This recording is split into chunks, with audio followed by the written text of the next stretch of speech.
আসসালামু আলাইকুম। ওয়েলকাম জানাচ্ছি আরও একটি নতুন ভিডিওতে। আজকে তৈরি করে দেখাবো কোনো রকম রেডিমেড স্পেশাল মশলা ছাড়া চিকেন রোস্টের রেসিপি। এটা ঘরে থাকা উপকরণ দিয়েই তৈরি করা যাবে। তাহলে চলুন শুরু করা যাক। প্রথমে আমি একটি বোলে একটা চিকেনকে 4 টুকরা করে নিয়েছি। এখন এর মধ্যে দিয়ে দিব স্বাদমতো লবণ, সাদা ভিনেগার, এটা অপশনাল, সামান্য জর্দা কালার। এবার এগুলো ভালোভাবে মেখে 10 মিনিট রেখে দেব। চুলায় একটা প্যান বসিয়ে দিব, তেল দিব প্রয়োজন মতো। তেলটা গরম হয়ে গেলে পেঁয়াজ কুচি দিব 1/3 কাপ। এবার এই পেঁয়াজটাকে বেরেস্তা করে নেব। পেঁয়াজটা বাদামি করে ভেজে তুলে নিচ্ছি। একই তেলে এবার চিকেনটা ভেজে নেব। চুলার আঁচ মিডিয়ামে রেখে চিকেনের 2 পাশ হালকা লালচে রং আসা পর্যন্ত ভেজে নেব।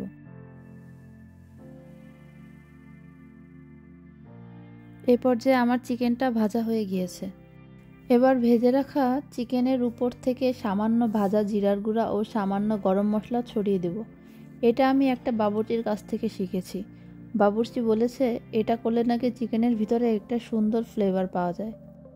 এখন ওই একই তেলে পেঁয়াজ বাটা 3 টেবিল চামচ, জিরা বাটা 1/2 টেবিল চামচ, আদা বাটা 1/2 টেবিল চামচ, রসুন বাটা 1 টেবিল চামচ দিব। এরপর দেব তেজপাতা 2টা, এলাচ 3টা, দারুচিনি 2 টুকরো, লবঙ্গ 4টা।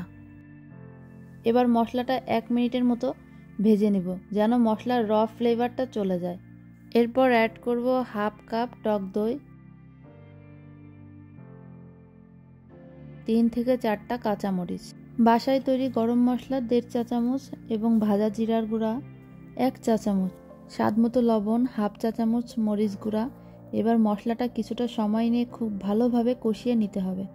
যখন দেখব মশলাটা খুব ভালোভাবে ভেজে নেওয়া হয়েছে, সেই পর্যায়ে ভেজে রাখা চিকেনের টুকরাগুলো অ্যাড করে দেব। এবার ভালোভাবে মিশিয়ে নিব। অনেকটা সময় ধরে চিকেনগুলো মশলার মধ্যে কষিয়ে নিতে হবে। আমি প্রায় 4 মিনিটের মতো কষিয়ে নিয়েছি। মশলা কষানো যত বেশি সুন্দর হবে, চিকেনটা খেতে তত বেশি টেস্টি হবে।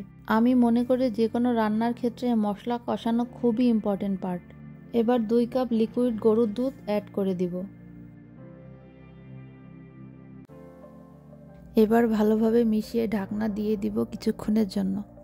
কিছুক্ষণ পরে যখন খেয়াল করব বলক উঠেছে, তখন ওই পর্যায়ে 1/2 চা চামচ চিনি আর ভেজে রাখা পেঁয়াজ বেরেস্তা দিয়ে আবারও ঢেকে রান্না করব যতক্ষণ পর্যন্ত চিকেনটা প্রপারলি সেদ্ধ হয়ে যায়। যখন চিকেনটা সেদ্ধ হয়ে যাবে, সেই পর্যায়ে ঢাকনা খুলে দিব। যখন দেখব উপরে তেল উঠেছে, তখন বুঝতে হবে রান্নাটা প্রায় হয়ে গিয়েছে। এই পর্যায়ে চুলা থেকে চিকেনটা নামানোর আগে 1 চা চামচ ঘি, 1/2 চা চামচ গরম মশলার গুঁড়া ও 1/2 চা চামচ ভাজা জিরা গুঁড়া দিব। ফাইনালি আমার চিকেন রোস্টটা রান্না করা হয়ে গিয়েছে। ঘরে থাকা সাধারণ কিছু মশলা দিয়ে খুব সহজেই তৈরি করে নিতে পারেন চিকেন রোস্ট। এটা পোলাওয়ের সাথে আমার খুবই পছন্দের একটা খাবার।